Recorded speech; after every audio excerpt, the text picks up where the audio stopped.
မင်္ဂလာပါရှင်ဒီနေ့တင်ဆက်ပေးသွားမှာကတော့ဆရာမောင်သားချိုရဲ့မြင့်မို့တောင်အရေး၌တမင်းအိတ်ချင်းဆိုတဲ့ဆောင်းပါပဲဖြစ်ပါတယ်နားဆင်ခံစားပေးကြပါအောင်ရှင်မြင့်မို့တောင်အရေး၌တမင်းအိတ်ချင်းမိုးတဲတဲထန်ထန်ရွာပြီးစားညတည၌နေမြို့ကြီးတစ်မြို့ဤလက်ဖက်ရည်ဆိုင်လေးတစ်ဆိုင်မှအပြန်တွင်မိရထားပူရာယုံခတ်သေးသေးလေးနှစ်ပေကဖြတ်၍ပြန်ရပါသည်မိုးတပေါက်ပေါက်ကျနေသည့်ဘူရာယုံတစ်စက်မဤအောင်နာစီတွင်အတွင်းသို့တိုး၍ရနိုင်သမျှတိုးကနှစ်နှစ်ချိုက်ချိုက်အိမ်မောကြနေကြသည့်ကလေးသုံးလေးယောက်အတူပါလာသည့်မိတ်ဆွေကကြည်ပါအောင်ဗျာကလေးတွေဟုစကားမဆိုမိကလေးကပင်ကျွန်တော်ကြည်ပြီးနေခဲ့ပါပြီမူလတန်းအရွယ်ကလေးငယ်3-4ယောက်သူကကလေးတွေအိတ်နေပုံဘာထူးကြသလဲဟုမေးပါသည်ထူးတာပေါ့မလုံခြုံရေးရဲ့အရေးအယောင်တွေစွန်းထင်းနေတာပေါ့ကျွန်တော်ကဒီအတိုင်းပဲအပြေပေးလိုက်ပါသည်အိတ်နေသည့်ကလေးတို့ဤတွင်မြင်လက္ခဏာကိုကြည့်ကထိုကလေးတို့ဤစိတ်ပိုင်းဆိုင်ရာကိုအနေအချင်းပြောရရပါသည်ကွေကွေကလေးတွေကိုယ့်လက်ကလေးကိုကိုယ့်ရင်ကောင်းအတွင်း၌သို့မဟုတ်ကိုယ်ဝမ်းပိုက်အတွင်း၌တွင်းကကိုကွေးနိုင်သမျှကွေး၍ဘေးဆောင်ကလေးတွေအိတ်နေကြပုံကိုကြည့်ကကမ္ဘာလောကကြီးဤမလုံခြုံမှုစိတ်မချနိုင်မှုဘေးအန္တရာယ်တစ်ခုခုကြာရောက်နိုင်မှုမေတ္တာတရားငတ်မှုခေါင်းပါမှုစသည်တို့သူတို့အပေါ်တက်ရောက်ကြဆင်းနေကြောင်းထင်ရှားလာပါသည်။အော်မှုရဖွေးဖွေးအေးကြီးပေါ်၌ခြေပြစ်လက်ပြစ်ကာယပတ်လက်လန်းကမြည်သည့်ဆိုရင်တော့ကပြပါရမြတစိုးတစေမရှိပဂတိနှစ်ချိုက်စွာအိမ်မောကြနေသည့်ကလေးတို့နှင့်ကြွာချလိုက်ကြတာစတာလင်ခေတ်လွန်ရုရှားကဗျာဆရာကြီးယက်တူရှင်ကိုဤညကဘာကြီးအိတ်ရေးဝါဖို့ပြီးဘယ်တော့မှထမငိုဖို့ဟူသည့်ကဗျာအပိုင်းစကလေးကတတိယချင်စရာပဲဖြစ်သည်မငိုပဲမလန့်ပဲမထိတ်ပဲစိုးရင်တော့က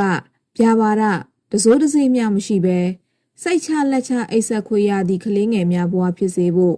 လူအဖွဲ့အစည်း၌တာဝန်ရှိပါသည်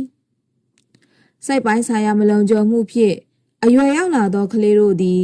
လူဆိုးလူသွမ်းကလေးများဖြစ်လာတတ်ကြပြီးကမ္ဘာလောကကြီးကိုမလုံခြုံသောကမ္ဘာလောကကြီးအဖြစ်ပြုလုပ်တတ်လေရှိပါသည်။တွားလေသူအီရတ်အာဏာရှင်ကြီးစဒန်ဟူစိန်၏ဘဝစာမျက်နှာများကိုပြန်၍လှန်လောင်းမိသည့်အခါ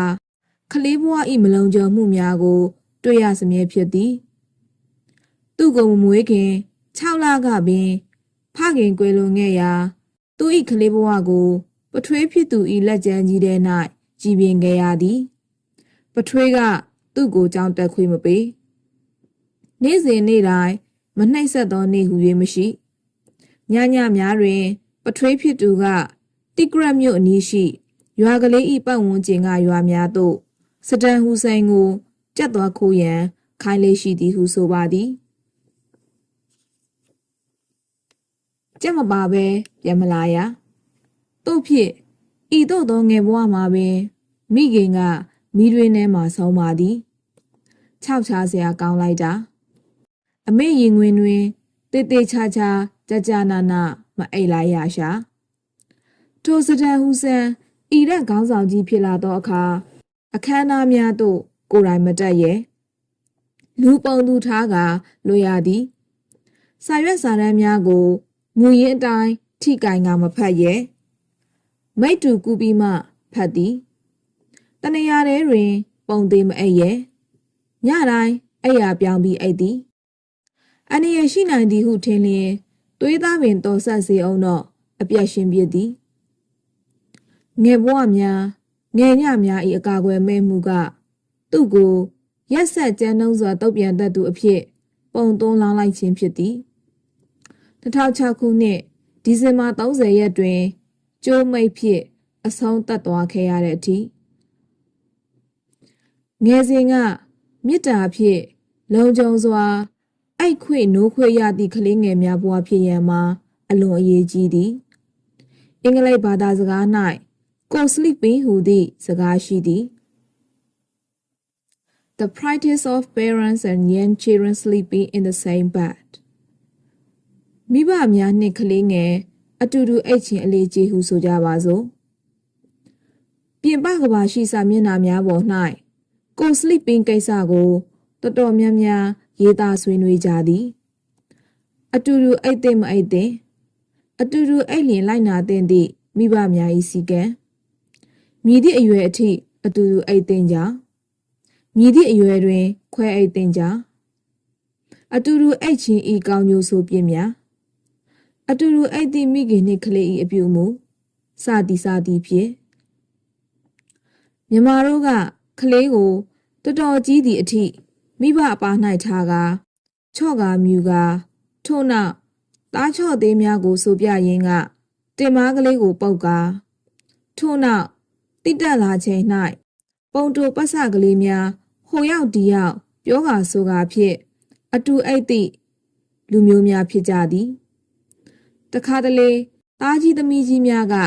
နေမကောင်း၍ဖြစ်စေမေတ္တာချင်းချင်းတက်၍ဖြစ်စေ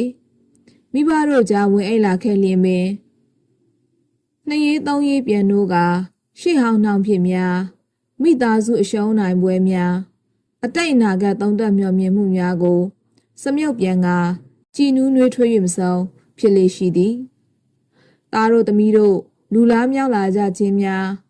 မိခင်ဖခင်တို့၏အိမ်နာမှုဘဝများကြောင့်ခွဲ၍အဲ့ရန်လိုလာသည်မှာမှန်တော်လဲငယ်စဉ်နှုံးမှာဖြစ်မိဘများ၏ရင်ငွေ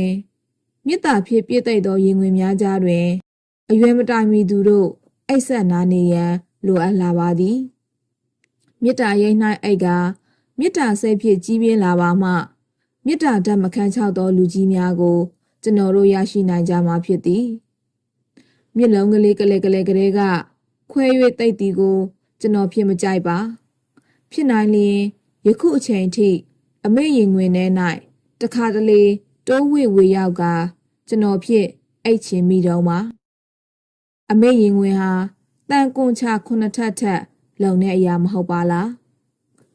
မောင်သားချို